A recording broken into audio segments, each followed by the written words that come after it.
everyone. Thanks for listening. I'm just sharing some realizations about Western and Eastern culture, right? So, not to make divisions or you're like this, you're like that, just some generalizations that we can all learn from, where we can appreciate each culture and we can learn from each other, right? And again, it doesn't mean like there's this line between east and west and I should be more like this or I should be more like that because I was born in this culture, whatever. So yeah, just chilling, just seeing, oh, one tends to be more like this, one tends to be more like that, right? So and again, this would be based on my very limited experiences and observations. And I'm sure others would know more, but maybe others would know less, or maybe they haven't seen it that way. So, yeah, let's chat, right? Okay, so one of the major things I've seen is the emphasis on spirituality. Well, actually, mm, maybe I should erase that because I do see a lot of spirituality here in a different way. But um, hang on. Yeah, yeah. I tend to also correct myself now or be hesitant. But okay, perhaps very broadly, the East is more spiritual and the West is more material. So it will be up to others. I mean, I cannot, go back in time and see what happened where, or has it always been like this, or is it just a recent phenomenon? Um is it because the culture or the environment, the physical environment really supports one over the other? Or is it because, of some other factors like, global corporations, governments, what have you? So anyway, so I it looks like, yeah, because the West is more financially well off. Well, supposedly, but again, I have to. Oh my gosh, really everything's changing. Okay, maybe all I'm saying is going to be invalidated next month or so. It looks like, the world is in flux. Is this video even valid then? Or maybe this would be a nice time capsule. How it all was when I remember back in the 2023, in that year. It seems so long ago. Yeah. So maybe, yeah. So anyway, so for the most part, when I was growing up, the East was more spiritual and the West is more material. The West has more financial advantages, whereas in the East, there is more as cultures, right? Predominantly, you have the religions more widely practiced there. Um, yeah, to the extremism of, maybe, yeah, anything could be taken to the extreme, definitely. Uh, So we often hear of Westerners going to the East for, their spiritual experience. Well, I'm happy to say that I've met a lot of spiritual people here who have expanded me as well, have shown the way actually. And that's why it's great. So I came from the East, and what I didn't learn there, I learned here. So isn't that interesting? Including and especially spirituality. So maybe I should rephrase that into saying it's just a different aspect of the same thing.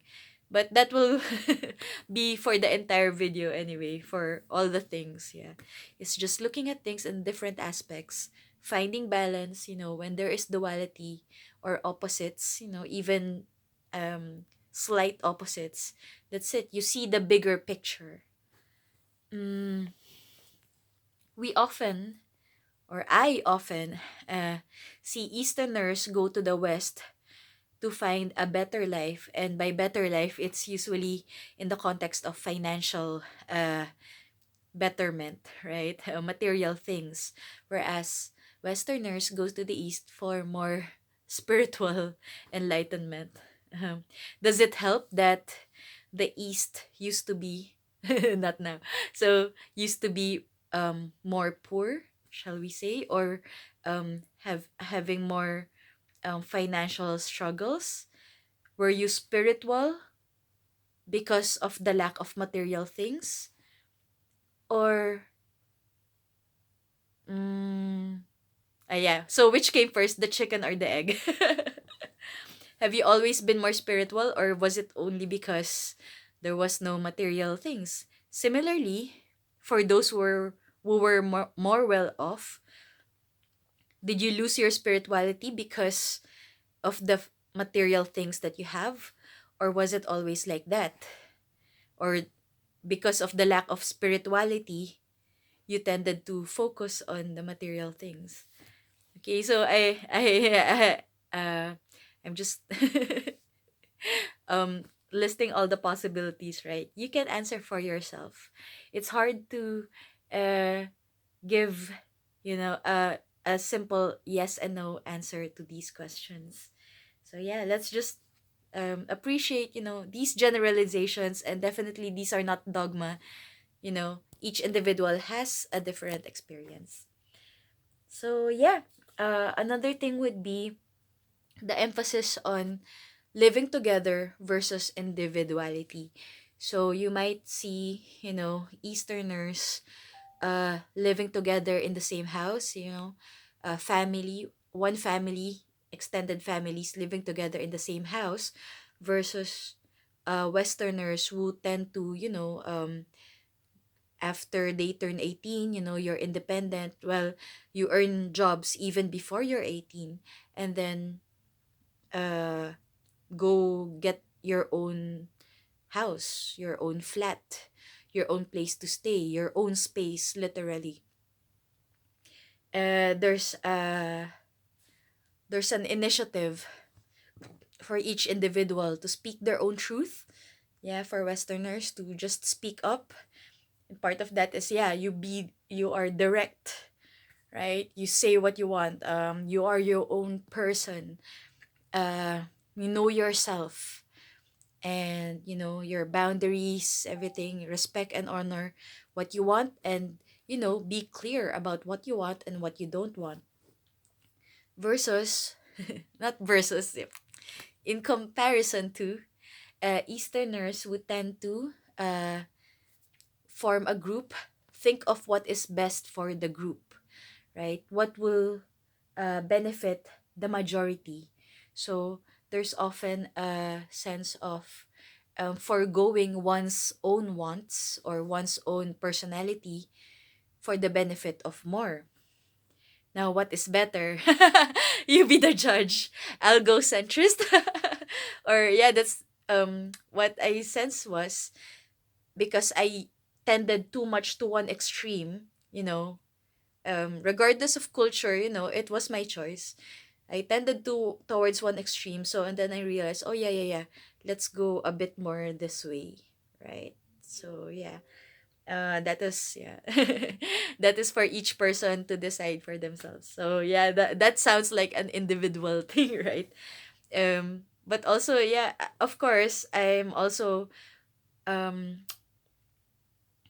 I'm a firm optimist, and I'm a firm believer that when you do something for yourself that is good, that is not harmful to others, just benefiting yourself and making you happy and honoring yourself without damaging others, right?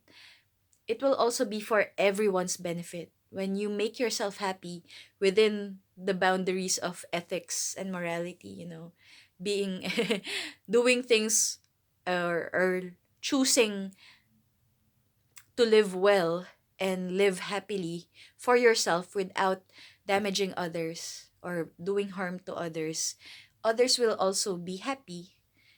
It will make everything better. So, choosing what's best for you doesn't necessarily mean harming others. It doesn't have to be like that. It doesn't have to be a zero sum game, like individual versus group, right? We can work together for the same goal, respecting each other's choices, choosing to work for each other and for ourselves, and that will benefit the collective. So isn't that great? Yeah. So look for those um middle centrist beneficial for everyone. Yeah. When I say beneficial for all, that also doesn't mean that you're sacrificing or you're foregoing yourself, right? We can choose to work for what benefits everyone, which also makes you happy. Yeah, that doesn't have to be in contrast. There shouldn't there are times happily that there shouldn't be a conflict, or there's no conflict. Yeah, so part of the philosophy of, living in a group, and that is seen more in Eastern cultures, uh taking care of family, right? Taking care of kids, right? Choosing to usually more often, keep the baby even if it's not planned, rather than have abortions. Taking care of the elderly instead of placing them in care homes, right? And doesn't one go to the other, right? If you know that, uh anyway, yeah, so is it because also it's more materially convenient for the West to just, let other people take care of them? Uh is it because finances come first, and all that? I really cannot say. They all look like they're linked together. These are just different facets of the culture, and definitely there are some, cause and effects and interconnectedness. One causes the other, that causes the other, that causes the other. Yeah. Yeah, so in the West, it's more common to have abortions, uh and have other people care for children, the elderly, the disabled. Now, to be fair, I understand we're not all qualified and all that, but there's also the question that how qualified do you need to be anyway? So there's the balance there. Same with the aspect of homeschooling or home education, right? Should we really need teachers' qualifications to be parents? Or do parents need formal training to be parents and teachers as well? Mm, wouldn't it be enough that your the parent is working for the best or choosing the best for the child, versus if you are just being hired to take care of the elderly, the disabled, the children, because you are hired? Isn't that also a bit off? Because literally you are doing it for the money, so there might not be actual, care involved, right? Or it's only a job, or my shift ends at 5, I really don't care, or I'll just pass the time because this is working for me or not. So, anything can be done in a good way, and anything can be corrupted, I'm sure. So yeah, so just, yeah, food for thought, right? um it's great to have qualifications, but wouldn't it be nice to also, have that sincere care, right? Even if we don't have qualifications, to take care, especially of those close to us, and especially if these are people who cannot take care of themselves anymore, or even if they can, right? Even if there's still this mindset of, in the West, live independently and, being your own person. It's okay to ask for help, and hopefully there are other people who do ask, who do give help. um and of course, let's also not be abusive, right? I mean, of course, it's good to have an energy exchange and have compensation. If you cannot pay in money, hopefully return the favor in, yeah, or something like that. We also don't want to abuse kindness and just rely on volunteer work, or, family obligations, like what is done in the East. Like, you are expected to take care of everyone, and then those who have um those expectations, those burdens placed on them, they don't get to live their own life because they are the patriarch, the matriarch of the family.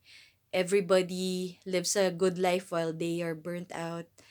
Yeah, so yeah, there's really, each culture really can be placed into the extreme. Another interesting thing specifically about taking care of kids, I noticed about uh taking care of babies, especially in the first year of life, right? So uh in the East, you often have babies sleeping with their moms, right? I mean, beside their moms.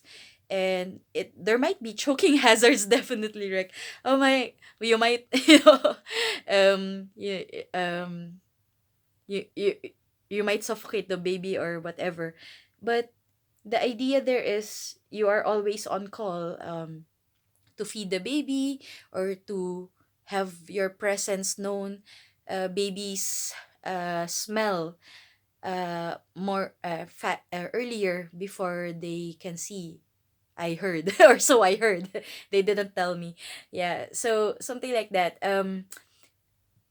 Babies tend to be more secure, and then when they grow up they become more successful adults because they have that security in them when they are young, versus if babies are left in a separate crib, and even in a separate room. Oh my gosh, what's the feeling of that, right? um all alone in the dark. And even though we can argue, well, the baby doesn't know, they don't have memories, but don't we all have memories even if we are too young to process them? Maybe all our issues when we grew up is because of that. Did we get enough touch as children? Of course, in a good way, not in a bad way, right? Did we have enough security? Did we hear?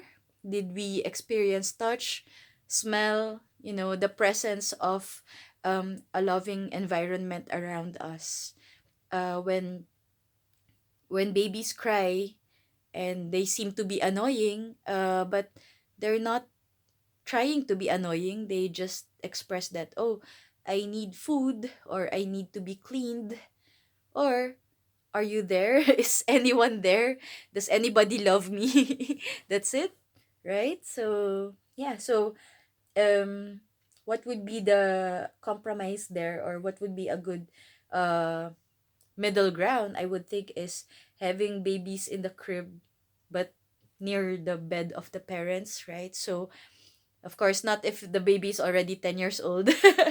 But for the first, few months, yeah, of the baby, that they will always at least smell the parents' presence. And anytime that there is a need, the parents are around, or the carers are around immediately. And also, there's no danger of suffocation. So yeah, yay, we found a balance. We found a good, healthy balance. Okay, here's another thing. I mentioned before, right? So Westerners are more direct. Easterners are more subtle. So it does complement, right? If you are your own person, or if you honor yourself, to heck with what everybody thinks. This is me. This is how I live. Okay, I'm just gonna say it. I'm not gonna adjust to you. Versus if you do care about the collective or the group, you tend to be more diplomatic, more subtle. Sadly, if you're indirect, it could even cause more confusion, and that could also be, I know, it's not always good to have confusion. Um, yeah, so what's the middle way? We can be respectful while still being clear, right? One of my favorite Bible verses is speak truth in love, right? So you speak truth, but you say it in a nice way as well. Yeah. So best of both worlds. And of course, yeah. Well, this is interesting. So yeah. Lastly, in relation to the West is more material centered, and the East is more spiritual centered. I find that, of course, the West is more advanced in science and technology. So yeah, the material things, what you can see, what you can measure, and then very direct. So words, words, words.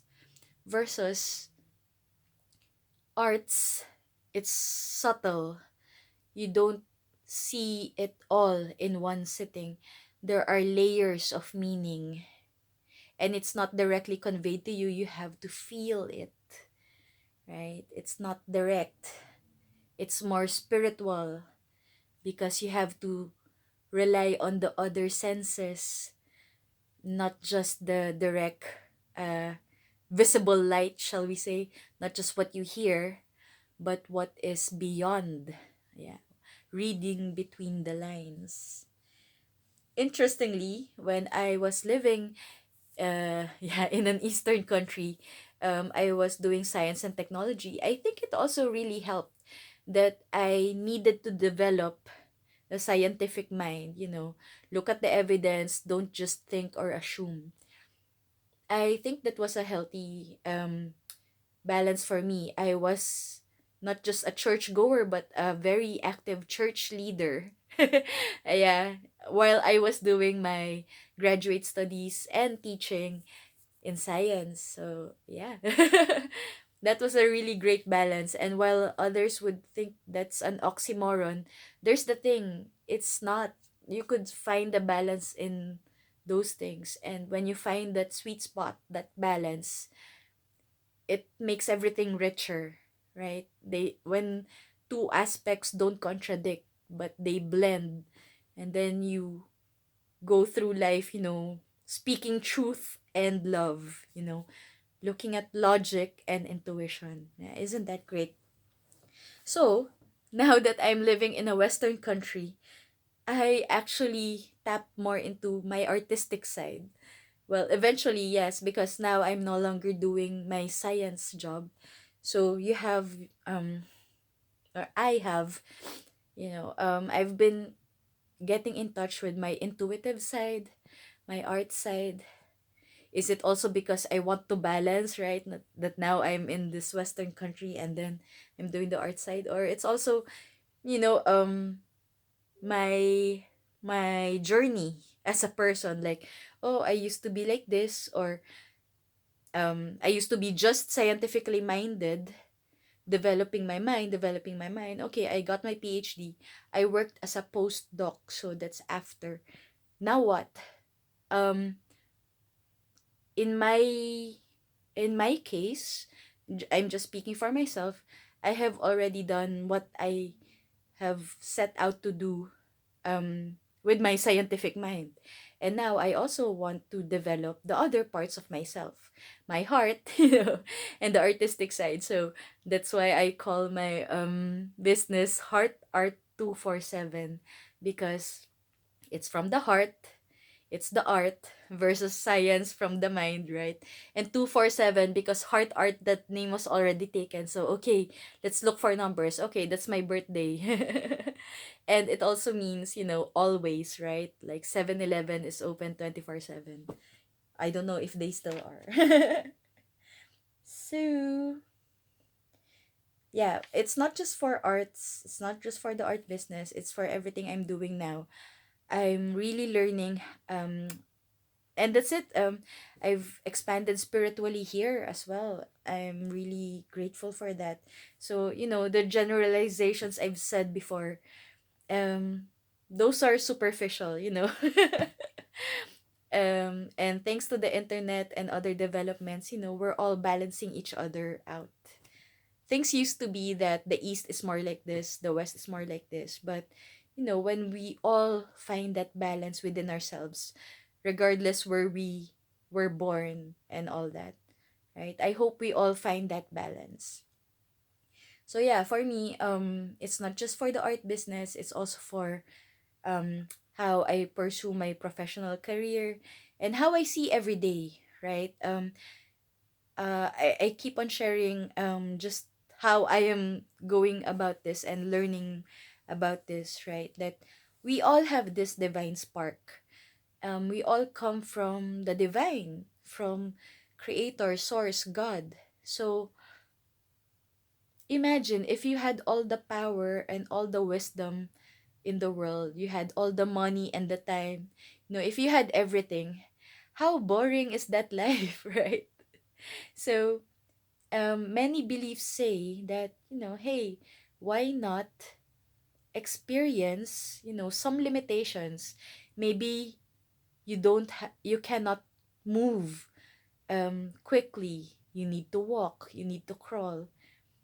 Then you will learn, you know those skills. You will learn some patience, you will learn perseverance, you will also learn that skill of actually walking. What if you don't always have money? What if you don't always have loved ones? How will that make you feel? Things that you've never felt before, right? And then when you've learned that, then great, now go to the other lesson. So with this mindset, with this um perspective, why be afraid? What is there to be afraid of if we know that, we have the divine in us? Or alternately, if we believe that, the divine is around us and is in control and is all good and all powerful, then why fear? It's all just lessons, right? And if you make mistakes, then you can try again. Is it retaking the test? Is it retaking that year level, that academic level? So yeah, some say there is reincarnation, some say there's only one life. But yeah, even if it's just one life, right? If you make a wrong turn, then backtrack and then go to the right turn. You know what I mean? So we can always just choose to learn, to grow. There need not be fear in this life. So, how did I get there?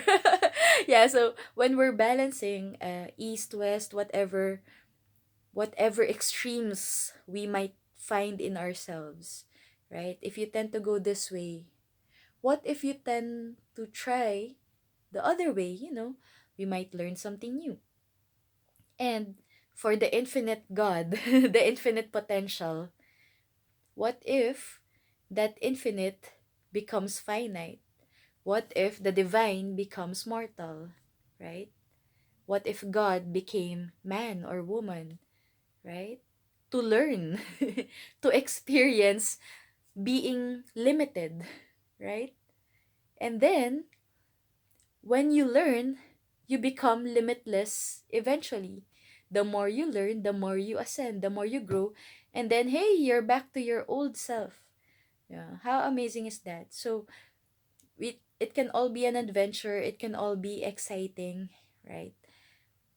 Just learn, balance, learn again, learn one extreme, and then the other extreme, and then go balance, and then go to the next lesson. Ha! I think this is the longest video I've done. I thought it was just going to be just a a 1 minute lecture, but thank you if you are still listening. Thank you for your attention, and may we all have well balanced, rich lives and learnings and lessons, and evolve. Let us evolve, grow, ascend together. When the individual grows in a sense, the collective also grows in a sense. So how about that? Let's balance it all out. Okay, thank you. Bye bye.